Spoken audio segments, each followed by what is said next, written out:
नमस्कार दोस्तों, मैं हर्षित पांडे आपके अपने परिवार मैथ्स मैजिक में आपका स्वागत करता हूं। जैसा कि दोस्तों आप सबको पता था कि हम लोग परसेंटेज का पार्ट 5 आज पढ़ना था हम लोगों को, तो आज परसेंटेज के पार्ट 5 के विषय में जानेंगे। लेकिन उसको जानने से पहले आपको ये पता होगा कि हम लोगों ने एक मुहिम चलाई है, कौन सी, एक बार में नैया पार। तो दोस्तों इस बार बार का जो आपका झंझट है कि बार आप एग्जाम में बैठते हैं और आपका समय खराब होता है, तो इस बार में समय न खराब करते हुए इस टाइम जो भी क्लास लेंगे महासंग्राम गदर काट देंगे एकदम, और बिल्कुल भी घबराएंगे नहीं।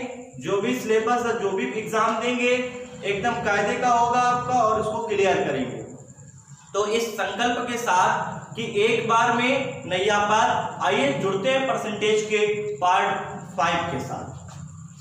उससे पहले आपको मैं कुछ चीजें बता दूं कि जो लोग हमारा चैनल देख रहे हैं, जो भाई लोग इस परिवार में शामिल हुए हैं, तो उनको पता होना चाहिए कि यदि आप इसमें शामिल होना चाहते हैं तो यूट्यूब में आप मैथ्स मैजिक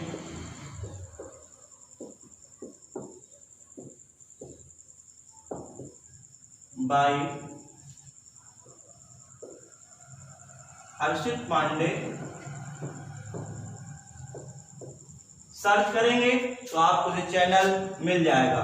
और दोस्तों यदि आप लोग भी इस मुहिम में शामिल होना चाहते हैं कि एक बार में नैया पार करना चाहते हैं अपनी, तो इस मुहिम के साथ आप लोग हमारे साथ जुड़ जाइए। और दोस्तों देखिए, इस वीडियो को देखिएगा, अंत तक देखिएगा। जितने भी वीडियो बन रही है आप सारे वीडियो देखिए, परसेंटेज के जितने भी पार्ट बनेंगे आप सारे पार्ट देखें, और उसके बाद ही किसी बुक में परसेंटेज का जो चैप्टर है उसके क्वेश्चन सॉल्व करिएगा। आप देखेंगे कि आप बहुत ही कम समय में सारे क्वेश्चनों को सॉल्व कर रहे हैं। तो दोस्तों जिस बंदे को पीडीएफ चाहिए हो, तो पीडीएफ के लिए आप हमारा व्हाट्सएप ग्रुप ज्वाइन कर सकते हैं, जो कि कितना है 9140886871। यदि आपको पीडीएफ चाहिए हर क्वेश्चन में, हर चैप्टर के बाद, तो आप हमारा ये ग्रुप जो है इसे ज्वाइन कर सकते हैं। यहाँ पे आपको पीडीएफ मिलने वाली है। तो आइए दोस्तों स्टार्ट करते हैं। इस बार कोई भी एग्जाम हो, कोई भी किसी भी कंपटीशन में आप बैठे, एकदम गर्दा काटने वाले हम लोग, ललकार है हम लोगों की किसी भी एग्जाम में बैठ जाए तो हमारा एग्जाम जब कोई भी क्वेश्चन हमसे बचने वाला नहीं, उसकी धज्जियां उड़ने वाली एकदम। तो आइए दोस्तों आज शुरुआत करते हैं पहले चैप्टर के साथ। तो पेन और कागज जो भी आप जिसमें भी नोट्स बना रहे एकदम लेकर के रेडी हो जाइए। तो आपके लिए पहला क्वेश्चन है, एक व्यापारी कुछ वस्तुओं को 85,067 रुपए में खरीदता है। वह वस्तुओं का 5/8 हिस्सा 7% के लाभ पर बेच देता है। बताइए वह शेष वस्तुओं को कितने प्रतिशत लाभ या हानि पर बेचे कि उसे कुल सभी वस्तुओं पर 10% का लाभ हो। देखिए कुछ वस्तुएं थी उसका 5/8 हिस्सा, कितना 5/8 हिस्सा कितने परसेंट पर, 7% पर बेच देता है। तो दोस्तों जैसा कि हम लोग जानते हैं, हमने आपको स्टार्टिंग में बताया था कि कोई चीज है, कोई वस्तु है, तो हम लोग मानेंगे कि कुल वस्तुएं जो हमारे पास हैं, कुल वस्तु कितनी है, कुल वस्तु हमारे पास टोटल वस्तुएं जो हैं वो कितनी 8 है, कितनी 8 है। अब देखिए मान लीजिए टोटल वस्तुएं आपके पास 8 है, और 8 का कितना भाग बोला है आपसे 5/8 यानी 5/8 पार्ट आपका सेल कर देता है कितने में, 7% में। तो हम लोग अगर ज्ञात करें कि 8 का 5/8वां भाग कौन सा है, 5/8 पार्ट कौन सा है, देखिए 8 से 8 आपको कैंसिल हो जाएगा, कितना निकल के आया 5। तो करता क्या है कि 5 वस्तुएं, टोटल वस्तुएं कितनी आपके पास 8 वस्तुएं टोटल है, और 8 वस्तुओं में से 5 वस्तुएं आपकी 7% के लाभ पर बेच देता है। तो कितने रुपए कमा लेगा वो, 35 रुपए कमा लेता है। इसके बाद आपसे बोला है कि वह शेष वस्तुओं को कितने प्रतिशत लाभ या हानि पर बेचे कि उसे कुल सभी वस्तुओं पर 10% का लाभ हो। अब उसने कहा कि शेष वस्तुएं, देखिए टोटल आपके पास 8 वस्तुएं थी, 8 का जब आपने 5 वस्तुएं सेल कर दिया, 5 वस्तुएं बेच दी, तो आपके पास शेष कितनी बची? 3। कितनी बची? 3 वस्तुएं शेष बची। तो उसको कितने प्रतिशत लाभ पर बेचें कि टोटल वस्तुएं, टोटल कितनी थी हमारे पास? टोटल वस्तु होने वाली है 8, तो 8 वस्तुओं को 10% के लाभ पर बेचता है यदि, तो टोटल कितने रुपए का लाभ होता है? 80 रुपए का। ठीक है, आप देखिए 5 वस्तुओं को जब हमने बेचा, 5 वस्तुओं को जब हमने बेचा तो हमें 35 रुपए प्राप्त हो चुके हैं। अब हमें कितने रुपए की और आवश्यकता है? तो अगर देखें तो 80 रुपए हमें टोटल मिले हैं, जिसमें कि 35 हमने 5 वस्तुएं बेच करके प्राप्त कर लिया है। बची है 3 वस्तुएं, और 3 वस्तुओं को कितने रेट पे बेचना है? तो देखिए 80 पे जब 35 लेस कर देंगे तो आपका कितना आ जाएगा? 5, और 7 पे जब 3 जाएगा तो आपका कितना आ जाएगा? 4। तो आपको अभी चाहिए कितना? 45 रुपीज चाहिए। कितना चाहिए? 45 रुपीज। तो x पे कितने परसेंट का गुणा किया जाए x की जगह कि 45 आपको रुपए मिल जाए, जिससे कि टोटल वस्तुओं पर 10% का लाभ हो सके। तो यदि हम लोग कितना 15% के फायदे पर वस्तु को बेच दें, 15% के फायदे पर यदि वस्तु को बेच देंगे तो हमें कितने रुपए मिल जाएंगे? 45। तो दोस्तों आपका जो आंसर आने वाला है x प्रतिशत बराबर 15%। नोट कर लीजिएगा। चलते हैं अगले क्वेश्चन की ओर। बहुत ही उम्दा और बहुत ही धारदार क्वेश्चन है, ये बहुत ही इंपॉर्टेंट क्वेश्चन है। तो आप लोग एक बार में नहीं, आप बात से ललकार है हमारी कि कोई भी एग्जाम में आप बैठे, किसी भी एग्जाम में बैठे, यदि आप मैथ इस चैनल में पढ़ रहे हैं, हमारे चैनल में math magic by Arshit Pandey में यदि आप मैथ पढ़ रहे हैं तो आपका मैथ का कोई भी प्रॉब्लम नहीं होने वाला। तो दोस्तों नोट कर लीजिएगा। चलते हैं अगले क्वेश्चन की ओर।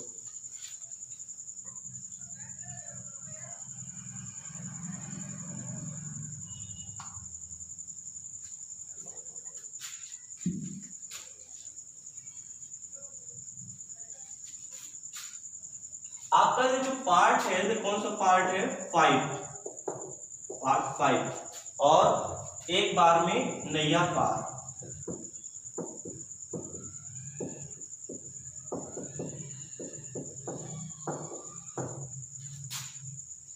आपका मिशन जो चल रहा है कि हम कोई भी काम बार बार नहीं करेंगे, केवल एक बार करेंगे और उसको इतना अच्छे से करेंगे कि दोबारा हमें वो रिवाइज ना करना पड़े।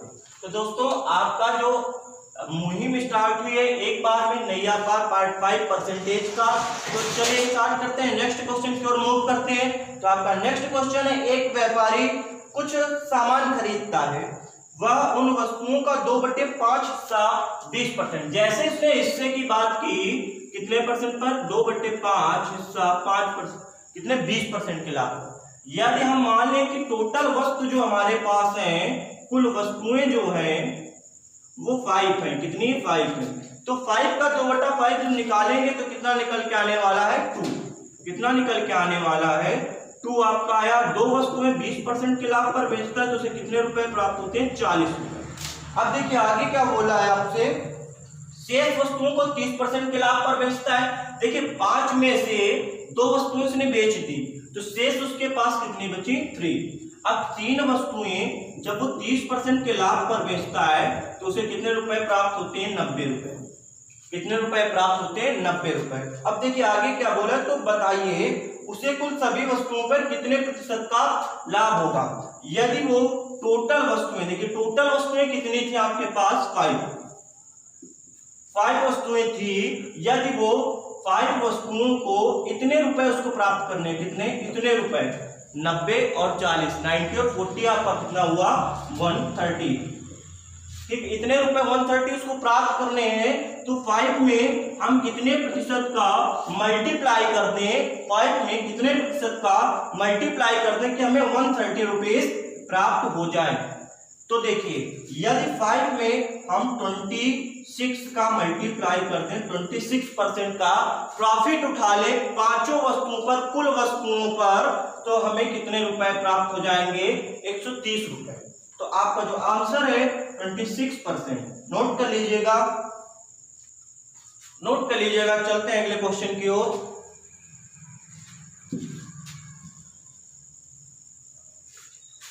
तो आपका अगला क्वेश्चन है, एक आदमी ने अपनी जमा पूंजी का 1/5 भाग 8% पर, 1/5 भाग कितना 8% पर, और क्या बोल रहा है, और बोला है 1/3 भाग 1/3 पार्ट 10% पर, कितने पर 1/3 भाग कितने पर 10% पर क्या करता है पर खर्च किया तथा शेष भाग पर 12% खर्च किया।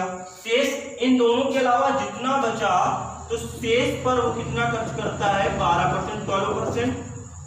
और बोल क्या रहा उसकी वार्षिक आय कितनी 474, कितनी है 474 रुपए उसकी वार्षिक इनकम जो है। तो क्या ज्ञात करना, तो पूंजी हमें ज्ञात करनी है। देखिए 1/5 भाग खर्च कर देता है कितने पर 8% पर, 8% पर, 1/3 भाग खर्च कर देता है आपका 10% पर, और उसके बाद जो भी बचता है वो खर्च कर देता है कितने पर 12%, 12% पर। ठीक, वार्षिक आय जो उसकी इनकम है, जो उसकी इनकम है वो कितने रुपए की है, तो उसकी जो इनकम है वो 474 रुपए की है। तो आपसे पूंजी पूछा है कि पूंजी कितनी है। देखिए जब भी आपको इस टाइप से क्वेश्चन मिलने वाला है तो जब भी फ्रैक्शंस में मिलेगा आपको तो कैसे सॉल्व करेंगे, 1/5 और 1/3, 1/5 और 1/3। अब देखिए आपके फ्रैक्शंस में है, भिन्न के रूप में है, तो इनको सॉल्व करने के लिए हम कोई ऐसा नंबर मानेंगे, कोई ऐसा डिजिट लेंगे, कोई ऐसी संख्या लेंगे जो दोनों से कट जाए। तो मेरे दोस्तों ऐसी संख्या कौन सी होती है, यदि हम 15 ले लें, यदि हम 15 ले लें, देखिए 15 आपकी दोनों से कट जाएगी। यदि हम 15 ले लें तो देखिए इसको 5 से 15 को जब सॉल्व करेंगे तो आपका 3 आ जाएगा, और जब 3 से 15 को कैंसिल करेंगे तो आपका 5 आ जाएगा। तो उसने क्या बोला था 1/5 भाग, कितना 1/5 भाग। तो हमने टोटल रुपए कितने माने उसके 15, कुल रुपए हमने माने 15 थे उसके पास, कितने थे 15 रुपए। तो वो बोल रहा है कि 15 का 1/5 भाग कितना निकल के आया 3, 15 का 1/5 भाग कितना निकल के आया 3। तो 3 वस्तुओं को वो 8% रेट पर बेचता है, 8% के लाभ पर बेचता है, यानी कि उसे 24 रुपए प्राप्त हो गए। बहुत ही इंटरेस्टिंग क्वेश्चन है, बहुत ही अच्छा क्वेश्चन है, और सबसे अलग क्वेश्चन है अभी तक जितने भी आपको कराए गए। ये आपका जो क्वेश्चन है ये लगभग सीरियल प्री या सीपीओ का CHSL इन एग्जामों में पूछा जाने वाला क्वेश्चन है, तो बहुत ही ध्यान से समझिएगा। अब देखिए 3 वस्तुओं को 8% के लाभ पर बेचता है तो उसे 24 प्राप्त हो जाते हैं। उसके बाद क्या किया उसने 15 वस्तुओं का 1/3 पार्ट, 15 का 1/3 पार्ट कितना निकल गया 5। तो 5 वस्तुओं को कितने परसेंट के लाभ पर 10% के लाभ पर बेचता है, तो उसे कितना प्रॉफिट मिलने वाला है। देखिए जब 10 × 5 करेंगे तो आपका 50। अभी तक उसने कितनी वस्तुएं बेची 8, कितनी 8 वस्तुएं बेची। टोटल आपके पास थी कितनी 15। अब 15 में 8 उसने सेल कर दिया तो उसके पास बची कितनी, तो उसके पास 7 वस्तुएं और बची। अब कह रहा जितनी भी आपकी शेष बची हैं, शेष वस्तुओं को वो 12% यानी कि 12% के लाभ पर बेचता है। कितने परसेंट के लाभ पर 12% के लाभ पर बेचता है। तो आपको टोटल जो प्रॉफिट होगा 7 वस्तुओं पर वो कितना होने वाला है 84। अब मेरी से टोटल कितनी वस्तुएं हो गई, देखिए 5 और 3 8 7 15 वस्तुएं हो गई, और कितने प्रतिशत लाभ पर बेचे ये हो गया। टोटल आपने कितनी कमाई की, तो देखिए 4 4 8, 4 और 4 8, 5 8 और 2, तो 13 और 2 15। आपका कितना आ गया 158। आपका निकल के कितना आया 158। क्वेश्चन में आपसे पूंजी ज्ञात करवा रहा है। तो देखिए जब 15 वस्तुओं को आप कितने परसेंट के लाभ पर बेचे। अभी तक हम लोग यही करते थे ना कि जैसे टोटल वस्तुएं होती थी तो उनको कितने प्रतिशत के लाभ पर बेचे कि हमें ये प्राप्त हो जाए। ठीक है, कितने प्रतिशत के लाभ पर बेचे कि हमें ये प्राप्त हो जाए। तो हमने देखा कि इसको सॉल्व करने पे डायरेक्ट अगर कोई फिक्स वैल्यू रख रहे हैं तो हमारा सॉल्व नहीं हो रहा है। तो हम लोग यदि 15 में इसकी जगह कितना रख दें 158/15 रख दें तो आपका कितना आ जाएगा 158 प्राप्त हो जाएगा।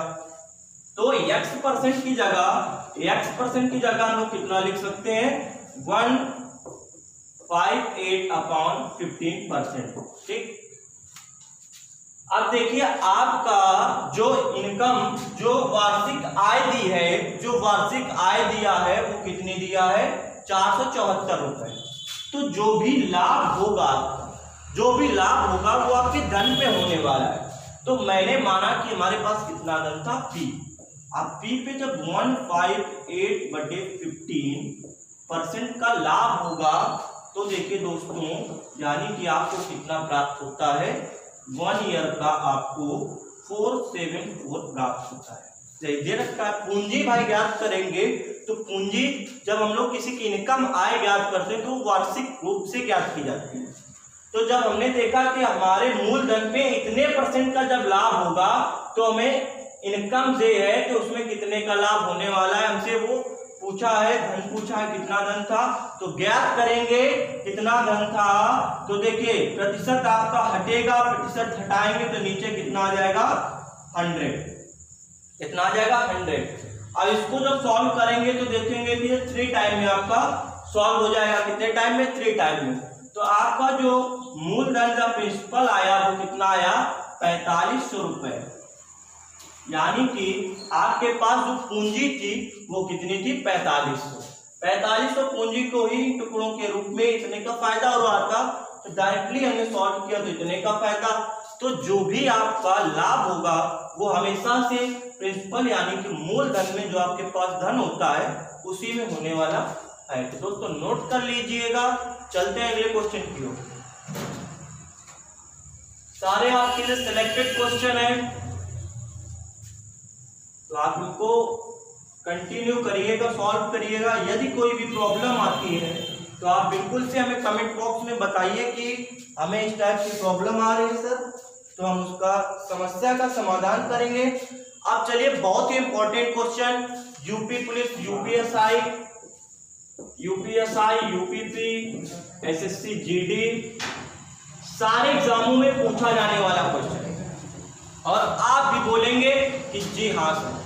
तो जिसको भी है बेसब्री से इंतजार, एक बार इस मुहिम में आके शामिल हो, एक बार में नैया पार। और देखिए दोस्तों आपके लिए एक बार में ही ये जो क्वेश्चन होगा बिल्कुल आसान तरीके से सॉल्व होने वाला है। तो 90 प्रश्नों वाली एक परीक्षा में राहुल ने पहले 45 में से 30% के उत्तर सही दिए।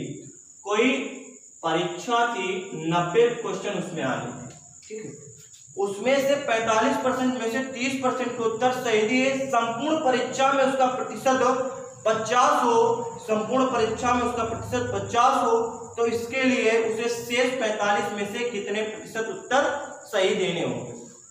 तो देखिए दोस्तों, जब इस टाइप के क्वेश्चनों में आपको डायरेक्ट क्वेश्चन दिया जाए तो हम लोग उसको क्या करेंगे, आपसे बोला कि पहले 45 क्वेश्चन और उसके बाद लास्ट के 45 क्वेश्चन, 2 पोर्शन में 2 पार्ट में बांट दिया। यानी कि आपका रेशियो का काम करने वाला है। 45 टोटल कितना होगा 90। तो इसको सॉल्व करेंगे तो 1 into 1, यानी कि टोटल जो आपके पेपर होंगे 2 होंगे। देखिए ठीक, आपके जितने पेपर होंगे टोटल वो कितने होंगे 2 होंगे। ठीक, फर्स्ट अटेम्प्ट में फर्स्ट पार्ट में जब वो बैठता है फर्स्ट में तो 30% मार्क्स अर्जित करता है। कितने परसेंट 30%। तो 30% अर्जित करता है, यानी कि 30 नंबर वो ले आया। इसके बाद आपसे बोला कि जो लास्ट के क्वेश्चन बचे, आपसे बोला जो लास्ट के क्वेश्चन बचे उसमें से कितने प्रतिशत उत्तर सही देने होंगे। इसका टोटल अब देखिए एक पेपर से आपका 1 से, तो टोटल कितने पेपर होने वाले 2। कितने पार्ट में आपका पेपर होगा? 2 पार्ट में। ठीक, हम लोगों ने यही ज्ञात किया, यही निकाला इसको आसान करके। तो जब 2 पार्ट में होने वाला है और वो 50% मार्क्स लाएगा, यानी कि टोटल मार्क्स उसके कितने आ जाएंगे? 100। तो आपको लाने हैं 100 नंबर। कितने नंबर? 100 नंबर आपको लाने हैं। और आपने एक एग्जाम दे दिया, एक एग्जाम में आप केवल और केवल 30 यानी कि 30 नंबर लेके आप आए। अब जो आपका सेकंड एग्जाम है उसमें आप कितने प्रतिशत नंबर लेके आए कि आप बाकी का आपको टोटल 100 प्राप्त करना है, तो बच्चे कितने? 100 में कितने घटा दिए जाए? 70। कितने? 70 आपको और चाहिए। तो यदि हम x की जगह कितना प्राप्त कर लें? 70%। यदि हम 70% मार्क्स प्राप्त कर लें तो x बराबर 70% आपका आंसर आ जाएगा। तो हम टोटल जो है 100 नंबर प्राप्त कर लेंगे। दोस्तों, बात बहुत ही साधारण तरीके से की जा रही है, बहुत ही ईमानदारी के साथ आपको बताया जा रहा है। तो ये आपकी ईमानदारी के आप बहुत ही साधारण और सही तरीके से इसको नोट डाउन करते चलिएगा। और बिल्कुल से जैसा कि आपको पता है कि हमारी टीम लगातार इंक्वायरी कर रही है, तो आप नोट्स बनाते चलिएगा। बाकी जो भी आपको प्रॉब्लम हो कमेंट बॉक्स में बिल्कुल बताते चलिए। तो नोट कर लीजिए। चलते हैं अगले क्वेश्चन की ओर।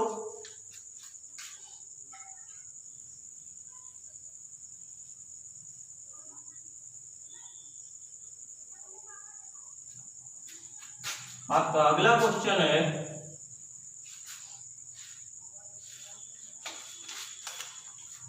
अब देखिए दोस्तों, सेम इसी टाइप का आपका क्वेश्चन होगा और इसी तरीके से सॉल्व होगा। ये सही उत्तर गलत उत्तर वाले जितने भी क्वेश्चन आपको मिलेंगे सब एक ही तरीके से सॉल्व किए जाएंगे। तो एक महिला अपनी सैलरी का 25% खर्च करती है। एक महिला है कोई, अपनी सैलरी का 25% यानी कि कितना होता है भाई? 25% मैंने आपको कितना बताया था? 1/4। यानी कि उसकी टोटल इनकम जो थी, टोटल सैलरी जो थी, कितनी थी? टोटल सैलरी जो थी उसकी कितनी थी? टोटल सैलरी उसकी थी 4 का 25% कितना होता है? 1। 4 का देखिए 25% ज्ञात करेंगे तो 1/4 आ जाएगा। जब 4 से 4 कैंसिल तो कितना? 1। अब 4 में जब 1 उसने खर्च कर दिया तो शेष कितना बचा? 3। कितना बचा? 3। आपसे बोला यदि उसकी आय में 10% और खर्च में 13% की वृद्धि हो जाए। देखिए उसकी आय जो थी टोटल कितनी थी? 10% की वृद्धि। तो इनकम उसकी कितनी है? 4 रुपए की इनकम है। 4 का 10% वृद्धि बोल रही है, आय में वृद्धि बोला है, इनकम में वृद्धि की बात की है, इनकम में वृद्धि की बात की है। तो कितना आएगा आपका? 4 में 10% की जब वृद्धि हो जाएगी यानी कि 40। कितना प्राप्त हो जाएगा आपको? एक्स्ट्रा 40% मिल जाएगा। उसके बाद क्वेश्चन में बोल रहा है और खर्च में 13%। खर्च की बात की तो एक्सपेंसेस जो है उसके, उसमें कितने परसेंट की? खर्च में, एक्सपेंसेस में, खर्च में कितने परसेंट की? 13% की वृद्धि। तो खर्च कितना करता है? 25%। 1 खर्च करता है, 1 रुपए खर्च करता है। एक में खर्चे में यदि वो कितने रुपए? 13% की वृद्धि कर दे तो यानी कि 13 और वे एक्स्ट्रा खर्चा करने लगा। भाई अमूमन सी बात है कि जब हम लोग कम कमाते हैं तो कम खर्चा करते हैं, कम पार्टी वार्टी ज्वाइन करते हैं, कम जगह घूमने जाते हैं। जैसे हमारे जेब में ज्यादा रुपए होता है, ज्यादा इनकम होती है, तो हम लोग क्या यार चलो घूम लेते हैं, पार्क घूम लेते हैं, चिड़ियाघर मूवी देख लेते हैं, तो हम लोग खर्चे बढ़ जाते हैं। तो वैसा इस व्यक्ति के साथ भी हुआ, इस महिला के साथ भी हुआ। कोई रहा होगा अपना दोस्त आज के समय में, तो क्या हुआ कि उसने जैसे उसकी सैलरी में 10% की वृद्धि हुई तो उसने क्या किया? उसने खर्च भी अपने एक मूवी की बजाय 2 मूवी देखने लगा, तो उसके खर्च में 13% की वृद्धि हो गई। अब देखिए आपसे क्या पूछा, तो उसकी बचत में कितने प्रतिशत का अंतर आएगा? अब देखिए बचत की बात की यानी कि सेविंग की बात कर दी। किसकी बात कर दी? सेविंग की बात कर दी, बचत की बात कर दी। तो जब बचत की बात करेगा तो 4 में 1 खर्चा करता है, 4 में 1 खर्चा करता है मेरे भाई, तो बचत कितने की होगी? 3 की। अब 3 की बचत होगी तो हम लोग बचत कैसे ज्ञात करते हैं? 40 रुपए की वृद्धि हुई है और 40 में से 13 रुपए, 40 में से 13 रुपए वो खर्च कर देता है, तो बचत कितने की कर रहा है? 27 की। कितने की कर रहा है? 27 की। तो उसका जो बचत में परसेंट में वृद्धि हुई है कितने की हुई? तो 3 में कितने परसेंट का गुणा कर दें कि हमें 27 प्राप्त हो जाए। तो यदि इसमें 9% का गुणा हो जाए, 9% की, अब देखो अगर आपसे पूछे बचत में कितने प्रतिशत की वृद्धि हुई है, तो 9%। 1% वो क्या किया उसने और बढ़ा दिया और खर्चा कर दिया अपनी सैलरी में से ज्यादा। तो नोट कर लीजिएगा, आपका जो आंसर होने वाला है 9% आपका आंसर होने वाला है। जैसे अभी आप लोग पढ़ रहे हैं तो आपके पास इनकम नहीं कोई, अब कल का मेरा कोई भाई जैसे वर्दी पहनेगा, किसी जॉब में हो जाएगा, पार्टी सार्टी देगा, अपने आप बुलाएगा, तो क्या है उसका खर्च जो होगा उसकी इनकम के हिसाब से बढ़ जाएगा। तो वैसा ही कोई है अपना खर्च बढ़ा दिया तुरंत उसने अपनी सैलरी के हिसाब से, तो दे आपका आंसर 9%, 9%। नोट कर लीजिएगा। चलते हैं अगले क्वेश्चन की ओर। तो आपका अगला क्वेश्चन जो है वो है यदि आयकर में 25% की वृद्धि। अब आपको जो इनकम टैक्स है, इनकम टैक्स में कितने परसेंट की वृद्धि बोल रहा है? आयकर में 25%, और उसके बाद क्या बोला? कुल आय में, यानी कि नेट इनकम। ठीक, इसको क्या लिखेंगे? Net income. इसमें कितने की? नेट इनकम में आपका 5%, कुल आय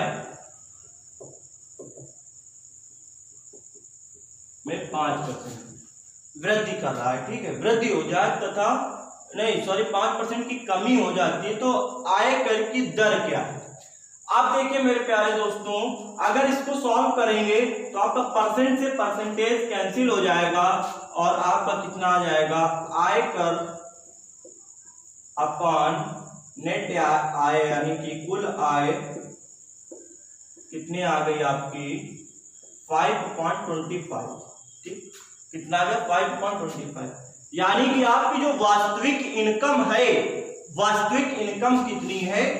वास्तविक आय जो है आपकी कितनी है? 30। देखिए 25 दे और 5 दे तो 30।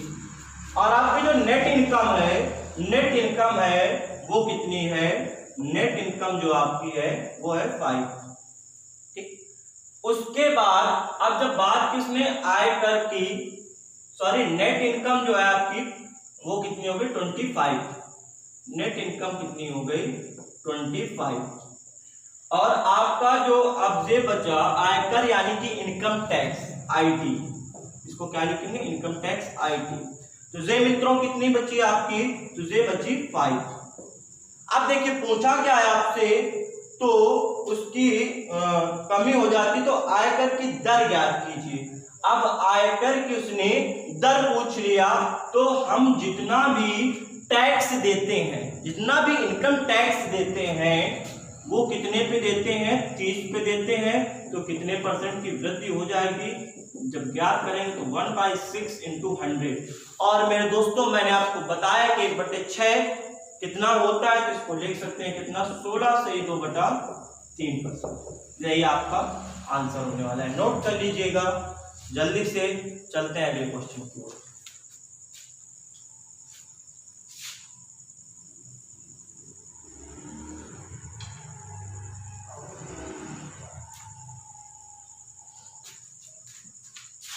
आपका अगला क्वेश्चन जो है बहुत इंटरेस्टिंग है, बहुत ही अच्छा क्वेश्चन है, तो लगातार आप इसी तरह से हमारे साथ जुड़े रहिए।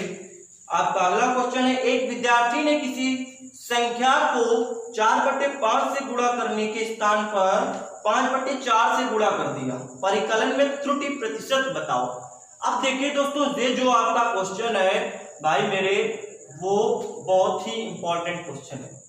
यूपीएसआई और आप जेल वार्डन की जो परीक्षा होने वाली है उसमें बहुत ही इंपॉर्टेंट क्वेश्चन है, बहुत ही ज्यादा पूछा जाने वाला क्वेश्चन है। एनटीपीसी हो गया, आपका ग्रुप डी हो गया, बिल्कुल इस क्वेश्चन में इंपॉर्टेंट वेरी इंपॉर्टेंट जो भी आप डालना चाहे डाल सकते हैं। तो इस क्वेश्चन को जब सॉल्व करेंगे तो करना क्या था, उसको 4/5 से गुणा करना था। 4/5 से 4/5 से गुणा करना था। उसने किया क्या, 5/4 से मल्टीप्लाई कर दिया।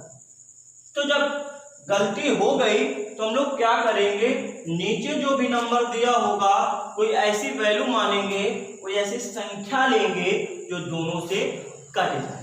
क्या हो जाए, दोनों से कट जाए आसानी से। भाई एलसीएम लेते हैं हम लोग, दोनों का एलसीएम लेंगे तो एलसीएम वही होता है वह नंबर जो दोनों से कैंसिल हो जाए। तो एलसीएम जब लेंगे तो इन दोनों का यदि एलसीएम लेते हैं तो कितना आएगा, 20। अब देखिए एलसीएम हमने लिया 20। अब सॉल्व करेंगे, दोनों में 20 का गुणा कराएंगे। देखिए 5 से 4 टाइम में जाएगा 20, तो कितना आ गया, 4 × 4 यानी कि 16 आपका आ गया। और इसमें जब मल्टीप्लाई कराएंगे तो 4 × 5 यानी कि आपका 25। उसको मिलने चाहिए 16 रुपए, ठीक है, उसको मिलने चाहिए थे 16 रुपए। ये आपकी सही संख्या थी, सही मान था जो इससे निकलने वाला था।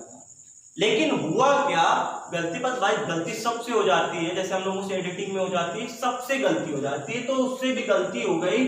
कोई टीचर था या कोई भी बच्चा था, उसने क्या किया, 4/5 की जगह 5/4 से मल्टीप्लाई करा दिया। तो आपका जो रॉन्ग गलत मान है वो ये है।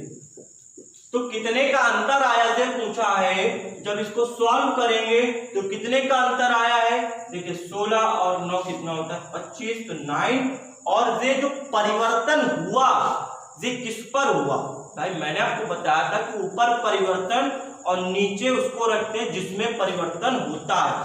तो परिवर्तन किसमें हुआ, 16 में × 100। तो मेरे भाई इसको जब सॉल्व करेंगे तो आपका कितना आने वाला है, देखिए इसको सॉल्व करते हैं तो 4 से कैंसिल करेंगे तो 4 से 4 बार में जाएगा, 25 आ गया आपका। और इसको जब सॉल्व करेंगे तो 225/4। और जब और आगे इसको सॉल्व करेंगे तो 56/4 कितना आ गया आपका, 56 1/4%। कितने की त्रुटि हुई, तो परिकलन में कितने की त्रुटि हो गई। परिकलन यानी कि सही मान में कितने की त्रुटि हुई, नोट कर लीजिएगा। चलते हैं अगले क्वेश्चन। आज का आपका लास्ट क्वेश्चन है। ये जो भी क्वेश्चन आपको मिल रहा डेली का डेली रिपीट करते चलिए, इसको नोट में छाप लीजिए एकदम। आपका यही सब पूछा जाने वाला है। सारे दोस्त तो तमाम बुकें पढ़ डालते हैं, लेकिन होता क्या, एग्जाम में जब बैठते हैं तो उनको समझ में आता है यार मैंने तो इतनी बुकें पढ़ी लेकिन क्वेश्चन तो कहीं बाहर से आ गया। ये दावा है हमारा कि आप केवल इतने क्वेश्चन लगाइए, आप किसी भी बुक को टच ना करिए, किसी भी बुक को आप टच ना करिए। मैं बार बार बोल रहा हूँ, आप केवल और केवल क्वेश्चन जितनी बार हो सके उतनी बार लगाइए, सारा कुछ यहीं से पूछा जाने वाला है। तो चलिए दोस्तों आज के लास्ट क्वेश्चन की ओर चलते हैं।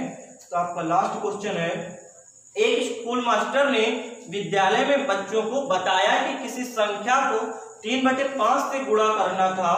बच्चों ने गलती से 5/3 से गुणा कर दिया। एक्चुअल जो मान था आपका वो कितना था, 3/5। लेकिन उसने किया क्या, कोई जूनियर का प्राइमरी का मास्टर होगा भैया, पैसे से देख मास्टर बन गया होगा, तो उसने क्या किया, 5/3 से गुणा कर दिया। आपका जो सही मान था वो ये था, लेकिन रॉन्ग जो था, गलत मान जो था वो ये था। अब इससे क्या हुआ, सारी वैल्यू सारे आंसर चेंज हो गए। हड़कम मच गया भैया स्कूल में कि आंसर तो ये आना था लेकिन आंसर हमारा गलत आ गया। तो जब इस टाइप के क्वेश्चन को हम लोग सॉल्व करेंगे, इस टाइप का क्वेश्चन होगा, तो हम लोग हमेशा से ऐसी वैल्यू मानेंगे जो दोनों से कैंसिल हो जाए। एलसीएम ले लेंगे दोनों का, तो जब 5 और 3 का एलसीएम लेंगे तो कितना आ जाएगा आपका, 15।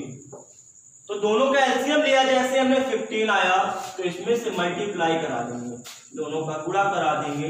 तो 15 का गुणा कराएंगे, देखिए 5 से 3 टाइम में जाएगा तो आपका 9 आ गया। और जब इसमें 3 से 15 को करेंगे तो 5 टाइम में जाएगा, यानी कि कितना आ गया, 25। अब हुआ ये कि वो मास्टर साहब बड़ी चिंता में पड़ गए कि भैया आंसर तो 9 आना था और आंसर कितना आ गया, 25। तो किया क्या जाए, तो देखा गया जब अधिकारियों ने चेक किया, बच्चों ने चेक किया, बताया कि सर गलती हो गई, तो सर ने बोला कितने % की गलती हो गई, ज्ञात करते हैं कि सही मान से हमने कितने % ज्यादा निकाल दिया। यही आपसे पूछा है, तो देखेंगे कितने का अंतर है। आपका सही मान था 9, आ गया 25। तो परिवर्तन जो हुआ कितने का हुआ, तो 16 का परिवर्तन हुआ। और किस पर परिवर्तन हुआ, किस पर हुआ, तो आपका 9 पर परिवर्तन हुआ। तो हम लोग इसको नीचे रख देंगे और सॉल्व करेंगे। तो आपका देखिए कितना आने वाला है, जब इसको सॉल्व करेंगे तो कितना आ जाएगा आपका 1600/9। इसको सॉल्व करेंगे तो आपका कितना आने वाला है, 1 टाइम में जाएगा आपका। एक काम करिए, इसको सॉल्व करना है तो 100 हम रखे रहते हैं, जैसे कैलकुलेशन हमको तेज करनी है। तो दोस्तों आपके लिए कैलकुलेशन तेज करने के लिए क्या है, 1/9 आपका कितना होता है, तो हमने बताया। तो 1/9 आपका कितना होता है, तो 1/9 आपको होता है 11 × 1/9। अब इसमें से आप कुछ नहीं करना, केवल 16 का मल्टीप्लाई करा देना। तो जब 16 का मल्टीप्लाई कराएंगे तो देखिए कितना आएगा आपका, इसमें जब 16 का मल्टीप्लाई कराएंगे तो 16 × 16 और 16 × 16 और 1 17, और नीचे जब करेंगे तो एक बार और आ जाएगा आपका 16/9, यानी कि 1 सही 7/9, यानी कि एक और इसमें ऐड हो जाएगा आपका। तो कितना टोटल अगर आंसर आएगा तो 177/9 ये आपका आंसर आएगा। 177 से 7/9% कितने की त्रुटि हुई, तो इतने की त्रुटि हुई। तो आप जब भी कैलकुलेशन करेंगे तो आप इस टाइप से सॉल्व कर लेंगे, तो आपको समय नहीं लगने वाला। तो आप लोग दोस्तों आज यहीं तक रखते हैं, और आप सब लोग इन क्वेश्चनों को बार बार सॉल्व कीजिएगा। और जैसा कि आप सब लोग लगातार हमें अपना प्रेम स्नेह दे रहे हैं, और जैसा कि कल भैया हमारे अशोक जो है वो कासगंज वाले जुड़े हैं काफी बच्चों को लेकर के, तो उनका बहुत बहुत धन्यवाद। और आप जिस तरह से पढ़ रहे हैं अशोक भाई, आपको निश्चित ही सफलता मिलने वाली है।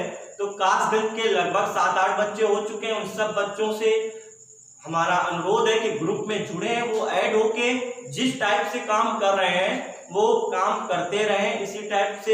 एक हमारे एस यादव जी, काफी सारे बच्चे जो लगातार, गगन कुमार, अजय यादव, अजय बहुत नाम के हैं। तो अलग अलग स्टेट, कासगंज हो गया आपका, चित्रकूट हो गया राजस्थान, आगरा, जबलपुर राजस्थान, तो काफी जगह के, वाराणसी से हमारे भैया, गंगा मैया से जहाँ के मुख्य है, तो वहां से पधारे हुए हैं। तो उनके लिए बहुत ही धन्यवाद है। और आप सब लोग इसी तरह से इसी मुहिम को जो हम लोग लेके निकले हैं एक संकल्प के साथ कि इस बार नैया पार, तो बिल्कुल से आप इसमें भी घबराए नहीं और एग्जाम को एक ललकार दें कि जो भी आएगा हम ललकारते हैं, जो भी क्वेश्चन आएगा हम बिल्कुल से सॉल्व करेंगे। तो दोस्तों मिलते हैं आपको अगले वीडियो में, और आप ये वीडियो अंत तक देखें, और आपको जब लगे कि ये वीडियो वाकई में अच्छा है, ये क्लास अच्छी मिल रही, तो आप इस वीडियो को अपने बड़े छोटे मित्र भाइयों के बीच में शेयर करें, जिससे कि वो भी घर में बैठ करके अच्छी शिक्षा प्राप्त कर सके। तो जय हिंद दोस्तों, मिलते हैं अगले वीडियो में। सभी साथियों को राम राम, जय हिंद, शास्त्रीय।